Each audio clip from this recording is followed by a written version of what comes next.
Saludos y buenos días a todos ustedes en este precioso día. Le damos bienvenida al Evangelio de Lucas 2, 41 a 52. Estamos en el primer domingo después de Navidad. Y entonces la iglesia celebra la fiesta de la Sagrada Familia. Cuando hablamos de esta familia, pensamos en una familia ideal, armoniosa, perfecta. Parece que José, María, Jesús eran tan perfectos que nunca se peleaban, no tenían malentendidos, no tenían problemas. Sin embargo, si miramos la imagen que nos brinda el Evangelio, es muy diferente. Se puede percibir que incluso en la familia de Jesús no se entendían. Por otro lado, si observamos bien a la gente, percibiremos que muchas familias están terriblemente preocupadas o ansiosas cuando ya no pueden entenderse. Creen que han hecho todo mal, que se han equivocado en su educación, que sus hijos no son buenos, etc. Pero no es así. El Evangelio de hoy nos presenta una situación muy dura y difícil de la familia de Nazaret. Jesús tiene 12 años. Para los judíos era la edad de transición de la niñez a la edad adulta. Hasta entonces un niño era considerado como una cosa, pero cuando llegó a esta edad, se convirtió en un adulto con todas las responsabilidades y derechos de la situación. Se podría llamar esto como el primer nacimiento, o sea, ser libres, escapar de las expectativas de aquellos a quienes amamos para poder recorrer nuestro propio camino, que es el camino de Dios.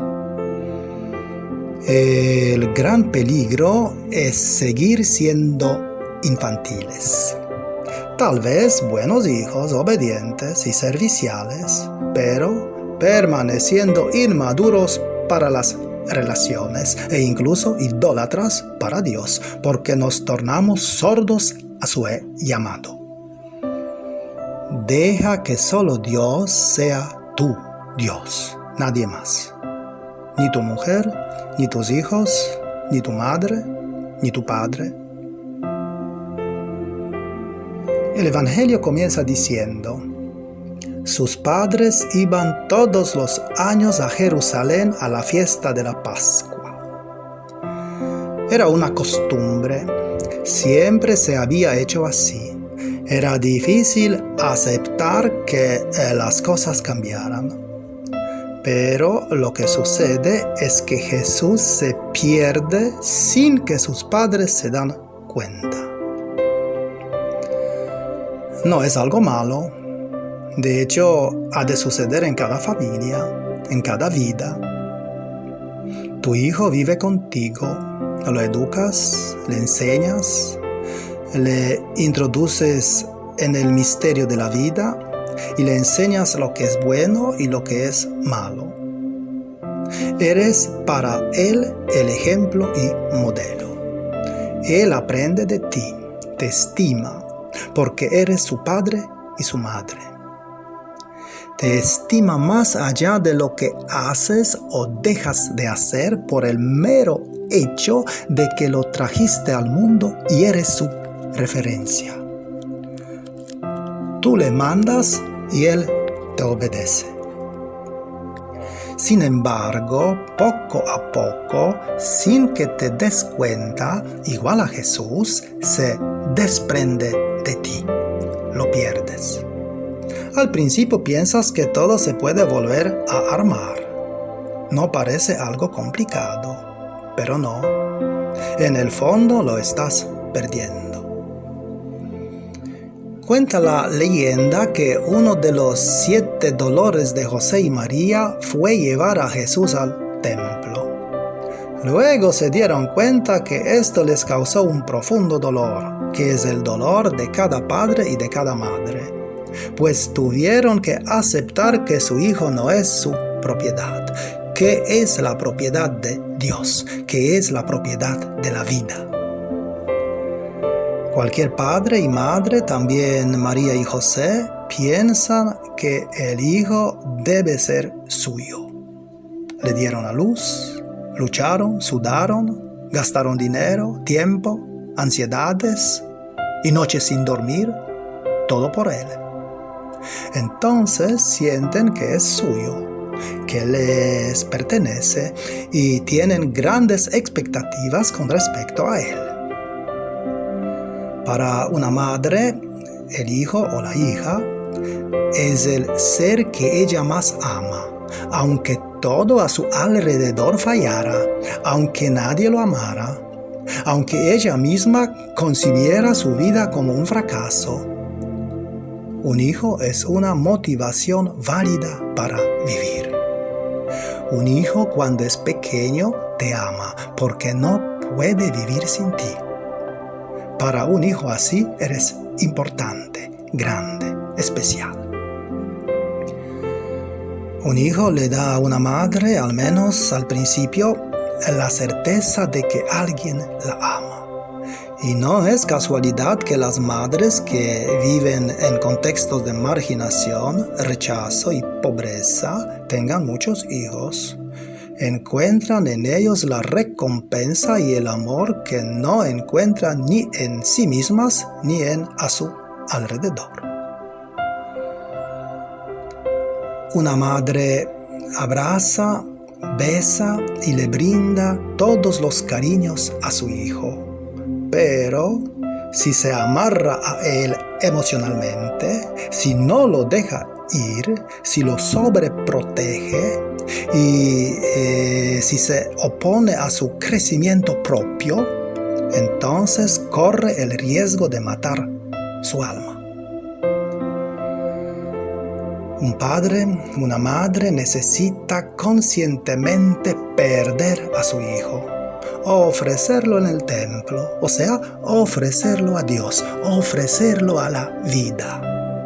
Es decir, ha de aceptar que su hijo no es suyo, ha de romper de verdad el cordón umbilical y dejarlo ir. Ha de aceptar que ese hijo es un hijo de Dios, que tiene su propio camino, que ha de dirigirse hacia su propio proyecto y su propio plan de la vida, cueste lo que cueste. Oponerse es luchar contra Dios, contra la vida. Es difícil, pero es necesario, es vital. Debió ser duro para María dejar ir a Jesús. Tal vez fuera su único hijo, o al menos el primogénito, el más amado, en quien lo había apostado todo. Todas las expectativas estaban puestas en él. En el Evangelio, María y José le dicen a Jesús: tu padre y yo angustiados te andábamos buscando. En el fondo, Lucas quiere decir con esto que es muy difícil dejarlo ir. Es muy difícil aceptar que él ya sea grande. Es muy difícil dejar que lo intente todo por su propia cuenta, que cometa errores. Es muy difícil dejar de sobreprotegerlo. Es muy difícil dejarle su propio espacio. Es muy difícil dejarle todas las responsabilidades. Nos gustaría que nuestro hijo o hija no sufriera, que nunca se sintiera solo, sola, que nunca se sintiera aislado, aislada, que nunca se peleara, que nunca estuviera triste, que nunca tuviera problemas. Y entonces hacemos todo lo posible para evitar todo esto. Es cierto que estamos animados por el amor, pero no le hacemos mucho bien a nuestro hijo o hija. Recuerda, si le quitas todas las dificultades ahora, ¿Qué pasará cuando su novio lo deje a los 25 años y viceversa? ¿Será capaz de soportar el peso de la frustración? ¿No entrará en la depresión? ¿Tendrá la fuerza en ese día para soportar el sufrimiento? Ahora bien, cuando María y José encuentran a Jesús sentado en medio de los maestros, ¿por qué no le dicen: Hijo, qué bueno es que estás aquí enseñando a los doctores de la ley en el templo? Estamos orgullosos de ti. En cambio le dicen: Hijo, ¿por qué nos has hecho esto? Están concentrados en su propio dolor, en lo que todo esto les causa. No se dan cuenta de lo importante y bueno que es para Jesús lo que está sucediendo. Para Él es el gran cambio de vida. Pero esto causa el sufrimiento en sus padres. El amor te hace sufrir. Y de hecho, amar es querer el bien del otro, aunque te pueda causar el sufrimiento, aunque sea doloroso. Así que cuando le encuentran, le hacen la clásica pregunta que todos los padres hacen a sus hijos: ¿por qué nos has hecho esto? ¿Sabes el dolor que nos causas? ¿Sabes cuánto sufre tu madre? Mira lo que hacemos por ti. ¿No piensas en nosotros? ¿No te das cuenta de los sacrificios que hemos hecho por ti? Es el dolor de los padres que se sienten traicionados cuando el hijo tiene planes diferentes que ellos tienen. Los padres ven todo esto como una traición, pero no es una traición, es una opción de vida que el hijo está tomando. Los padres sienten que lo están perdiendo y eso es lo que es muy duro para ellos. Se sienten desgarrados por dentro, sufren terriblemente, pero no es una traición del hijo, simplemente está creciendo, madurando. De modo que Jesús no es tan tierno con sus padres, es duro, dice: ¿no sabían que yo debía estar en la casa de mi padre? Entonces Jesús aquí tiene otro padre. Es la ruptura.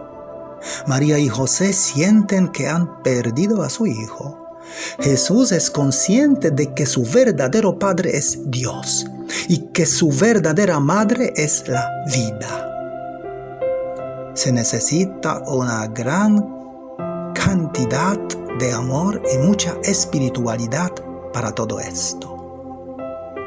Se necesita mucha confianza y mucho amor por parte de los padres para aceptar y hacer que su hijo pase de su paternidad y maternidad al hecho de que es un hijo de Dios y de la vida, que ha de seguir a Dios y no a su padre, que ha de seguir a la vida, al alma, a su voz interior y no a su madre.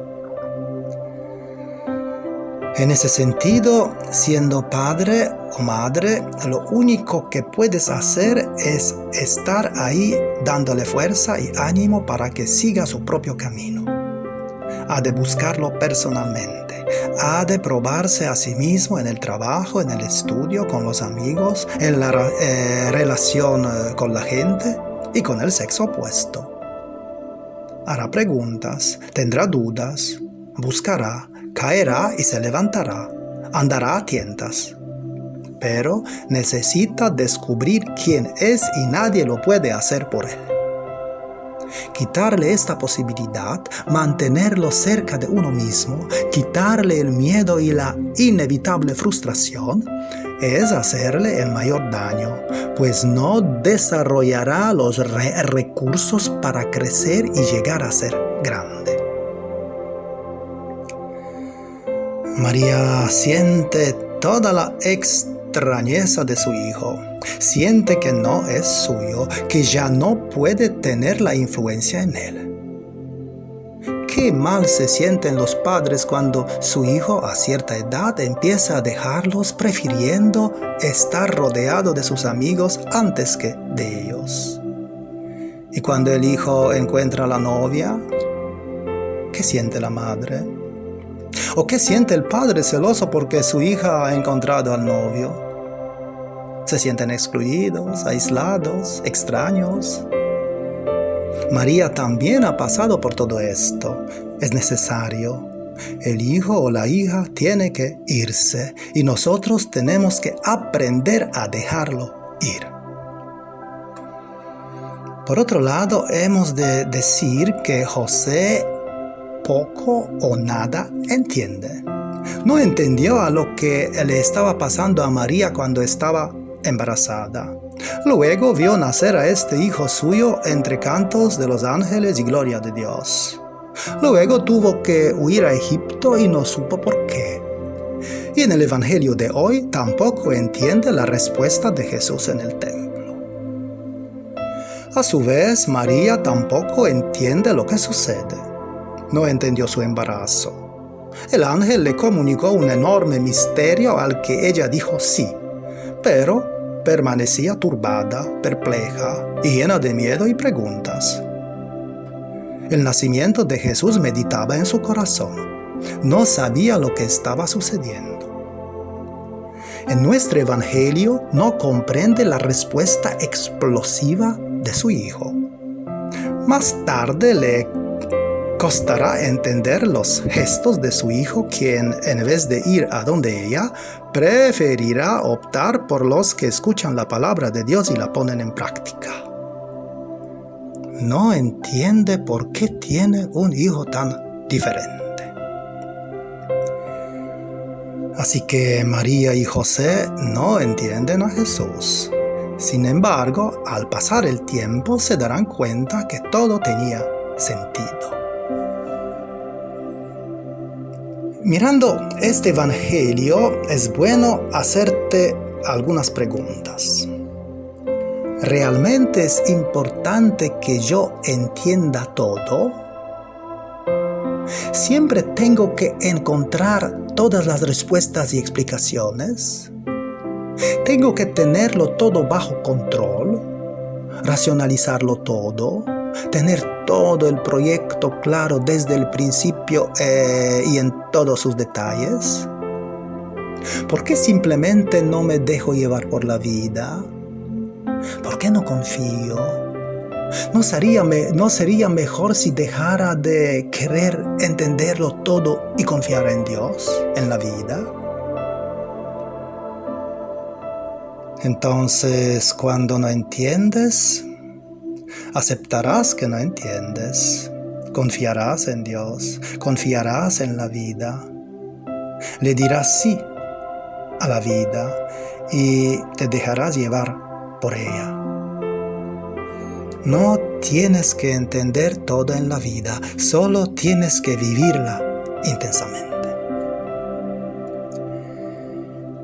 ¿Quién sabe lo que había pasado Jesús cuando vio que sus padres no entendían nada? Tal vez se hubiera preguntado, ¿acaso no sabían que yo era el Hijo de Dios? De hecho, tampoco nosotros sabemos que nuestro hijo en el fondo no es nuestro.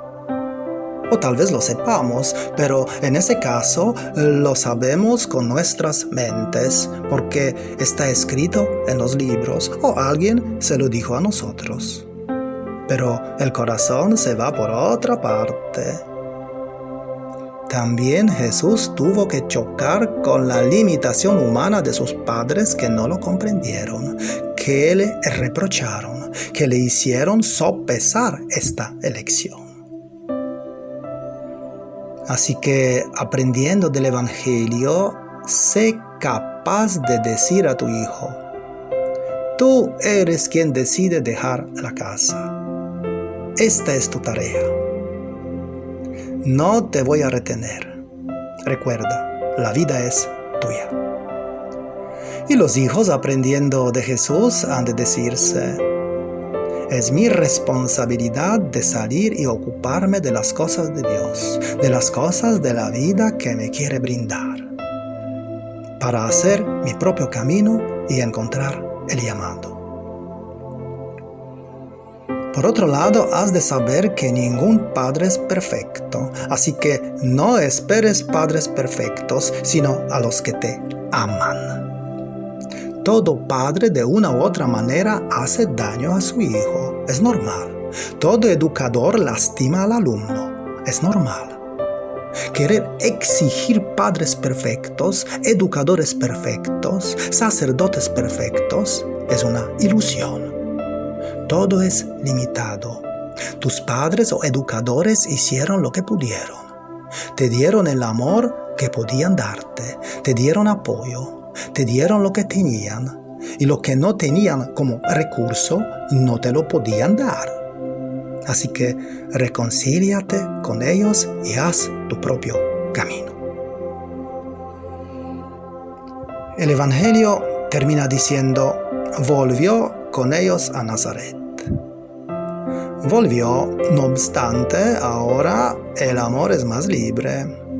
Todos saben que nadie pertenece a nadie, sino que todos pertenecen a Dios, todos pertenecen a la vida. Que cada uno necesita recorrer su propio camino, que el primer y el único requisito es hacer la voluntad de Dios y de nadie más. Ni de la del padre, ni la de la madre, ni de los amigos, ni de cualquier grupo. Jesús entonces permanece con sus padres, pero nada volverá a ser igual. Jesús logró tener claro lo que ha de hacer, lo que ha de ser. Sin embargo, aún no tiene la fuerza para hacerlo realidad. Su tiempo llegará. A su vez, José y María comprendieron que su hijo no es suyo, que no tienen ninguna decisión sobre él, que necesitan dejarlo libre. Pero por ahora están cerca de él, lo mantienen con ellos, conscientes de que algún día se irá. Por un lado, hay que estar cerca de él, tranquilizarlo, darle amor. Y por otro lado, hay que dejarlo ir lentamente, con la conciencia de que siempre puede volver, pero solo si quiere. Imagínate si José y María no hubieran dejado ir a su hijo, si lo hubieran detenido en su camino, si le hubieran prohibido hacer lo que quería hacer. Imagínate si lo hubieran hecho sentir culpable o acusado. Y de este modo, obviamente, hubieran bloqueado a su hijo Jesús. Imagínate que si no les hubiera importado el hecho de que Él era el Hijo de Dios, que Él tenía una misión, un llamado, tal vez no hubiera el cristianismo. Pero sobre todo, no tendríamos esta bella enseñanza que encontramos en los evangelios. ¿Y qué frase puedo llevar conmigo para contemplarla en estos últimos días del año? Quizás la siguiente. Cada error es una oportunidad para aprender. Simplemente trato de no cometer el mismo error una y otra vez. Pero puedo cometer nuevos errores, porque esa es la única forma de aprender.